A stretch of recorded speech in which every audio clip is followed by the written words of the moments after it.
This is WSLS 10 at 7. We need strength, we need toughness, we need smarts, we need warmth, we need compassion, we need everything. Now at 7, the Star City hosts Donald Trump and Mike Pence's first campaign event since accepting the Republican nomination, what the White House hopefuls had to say, and reaction from the community.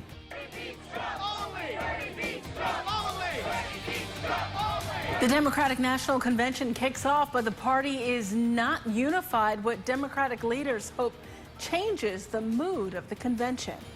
And the links local health leaders are going to protect the community and stop the spread of the Zika virus. Good evening and thanks for joining us for WSLS 10 at 7. I'm Lindsay Ward. And I'm Dawn Jeffries. Republican presidential nominee Donald Trump and running mate Mike Pence touched down in the Star City today. Trump and Indiana Governor Pence hosted a town hall meeting to talk to people in Roanoke about the issues that matter to them. Hundreds lined the streets outside the Hotel Roanoke despite the heat, waiting for the event to start. Governor Pence kicked things off, talking about the country's failed policies at home and abroad, pointing a finger at Hillary Clinton. He added his running mate Donald Trump understands the frustrations of the American people, and that he's a fighter, a builder, and a patriot. Donald Trump took the stage, blasting Hillary Clinton. She suffers from bad judgment, right? Bad judgment. She suffers from very bad judgment. Her instincts are bad. They're no good. Now, Trump also targeted Clinton's running mate, Virginia Senator Tim Kaine, for his record as governor here in the Commonwealth. Outgoing DNC leader Debbie Wasserman Schultz and Senator Bernie Sanders for endorsing Clinton. Our own John Carlin had a one-on-one interview with the presidential pick. He has Donald Trump's message for Virginia voters. Well, the rally is over here at the Hotel Roanoke. But earlier today, there were about 1,000 supporters here, all very happy to hear the various bullet points in Trump's Make America Great Again platform. And Trump criticized Hillary Clinton's choice of Tim Kaine as a running mate, and he called him a political hack. In my one-on-one interview with Donald Trump, I asked him why he was being so tough on Kaine. You were pretty harsh on Tim Kaine, and it seemed pretty obvious that you don't think that with Mrs. Clinton putting Kaine on the ticket, that that's going to carry this state. Could you talk a little bit about that? Well, he's not very popular, according to the polls, and I can see why. He raised taxes, $4 billion tax increase. Jobs did very poorly under him. I mean, his unemployment did very, very poorly. He didn't do a very good job when he was governor of Virginia, but he raised taxes to a point that very few places have seen. Now, this was billed as a town hall meeting, and after Pence introduced Trump and then Trump spoke for about 45 minutes, they did take some questions from the crowd. So coming up tonight on WSLS 10 at 11, we'll hear some of those questions from the crowd, also more from my one-on-one interview with Donald Trump, and we have all that to look forward to tonight on WSLS 10 at 11. For now, I'm John Carlin, WSLS 10, Roanoke. A number of people had tickets to hear Trump and Pence speak, but not everyone got in, even after they waited in upper 90-degree heat for hours. WSLS 10's Rob Manch talked with some of them. And Rob, you say a lot of them aren't actually disappointed. Well, yeah, it was really amazing to meet a lot of these Trump and Pence supporters today who, even though not getting in, were steadfast in their support and didn't even care. Now, Trump and Pence did acknowledge many of these folks by asking the fire marshal during his speech to let some more of them in, but it was clear just from speaking to people outside and inside the event that here in Roanoke, Trump has a fan base. I love Mr. Trump. I think he'll be a great asset to our nation. I just hate Hillary for one thing. She's horrible. To get rid of the one that's in there now, I think he'd be great. He is very dynamic. He is really wants to help the people. I mean, it was just so obvious. You get all the special delegates and whatever. Well, people who didn't have tickets to the event but still wanted to support Trump even drove all the way out to the Roanoke Regional Airport to show him a proper welcome to the Star City. Now, I spoke to many more people who were inside and outside of the event to get their reactions today, and we'll have all of that for you on your WSLS 10 News at 11. In downtown Roanoke, Rob Manch, WSLS 10. All right, thank you, Rob. The Hotel Roanoke responds to part of Trump's speech, this after he criticized the hotel, saying it needed to turn the air conditioning on. The hotel says the AC was on and working properly, but with temperatures in the mid to upper 90s, the doors open for hours to let attendees enter, and a ballroom filled to capacity. it all made it a challenge to keep the room comfortable. And not everyone in the Star City was excited to see the Republican presidential nominee. A group of protesters gathered outside the event. WSLS10's Bree Jackson talked to them about why they opposed Donald Trump. We did not see much opposition as Donald Trump addressed a crowd of mostly supporters, but we did see some opposition before today's event started. We saw some Hillary Clinton supporters outside of the event. Some were holding up signs that read "Never Trump" and other opposing words. They say Mr. Trump is dividing the country with his rhetoric and called Donald Trump a bully who is not fit for the White House. And when it comes to the issues, some union workers that we spoke with say that the Republican presidential nominee is not on their side. We know that Donald Trump is bad for working people. He has no desire to raise the minimum wage.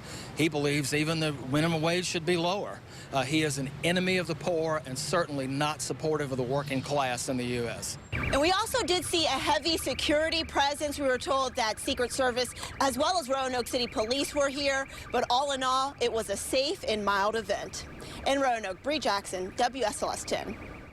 Donald Trump laid out his plan for winning over Virginia voters, but political experts say it's a bit too early to tell if his time might be better spent elsewhere. He talked about his dedication to the Commonwealth, saying he spent money and created jobs here. WSLS 10 political analyst Dr. Ed Lynch says Trump will likely continue to focus on Virginia, but the outcome may not be what he's hoping for. I think that Donald Trump is clearly determined that Virginia is going to remain in the mix.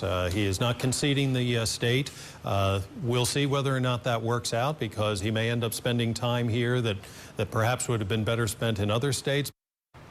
Lynch went on to say Trump's running mate Mike Pence will help the presidential nominee with evangelical and conservative Republicans. The Democratic National Convention started today with a major announcement. Outgoing chairwoman Debbie Wasserman Schultz was not allowed to open the convention, and talks are underway to keep her off the stage altogether.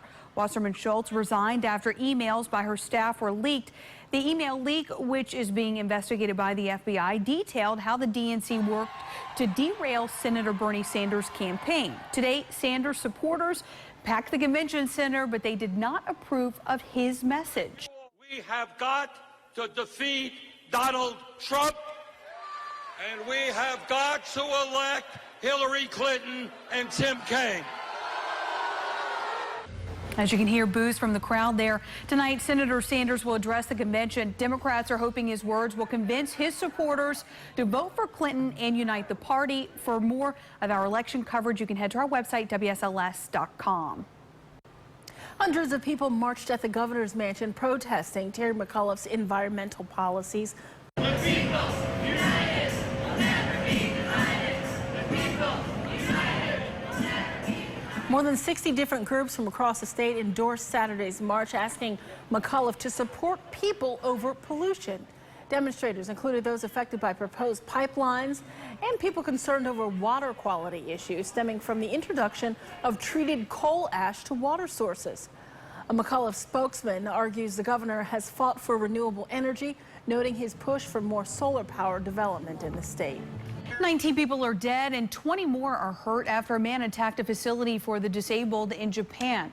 Police say the attacker used a knife and has turned himself in. Now, this is a developing story. We will bring you more as it becomes available. The heat is creating the potential for storms tonight. With more on how much longer they'll stick around, let's head on over to Storm Team 10 Chief Meteorologist Jeff Hanowich. Hey, Jeff. Yeah, we had some isolated and widely scattered showers and thunderstorms earlier. Since it looks like the conditions have stabilized at least a little bit. Let's head on over and show you first and foremost for about the next 50 minutes, a heat advisory is in effect from Nelson County south and Halifax County, and then in same area once again tomorrow from noon to 8. Heat advisory will again be reissued.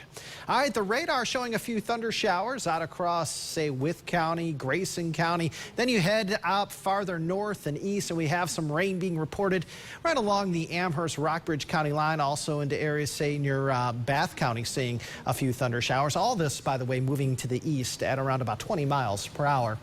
Not a whole lot of energy out there because of the fact that the sun is in the process of going down. 84 84 in Lynchburg, 86 Smith Mountain Lake, 88 in Wytheville.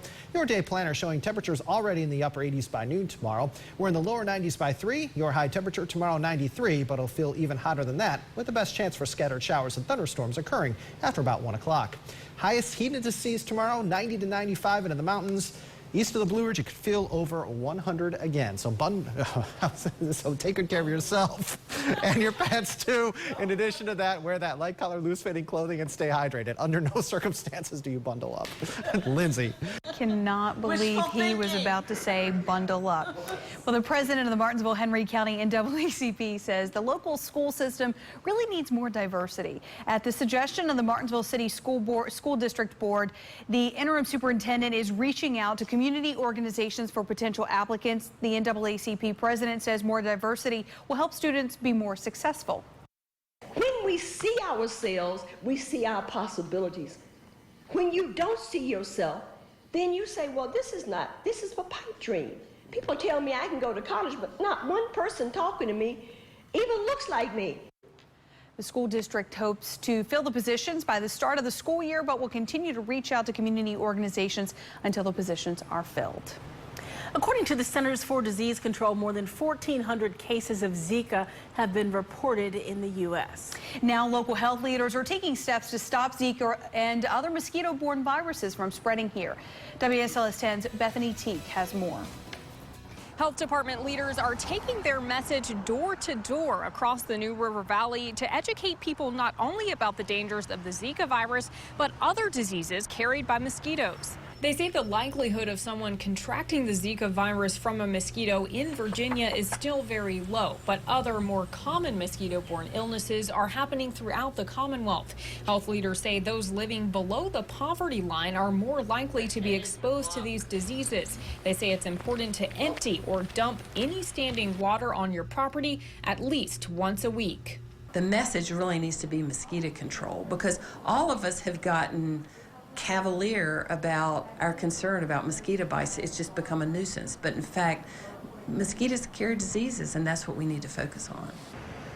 Leaders will wrap up their door-to-door campaign in Radford. They've already hit Montgomery County, and they're now moving on to Giles and Floyd counties.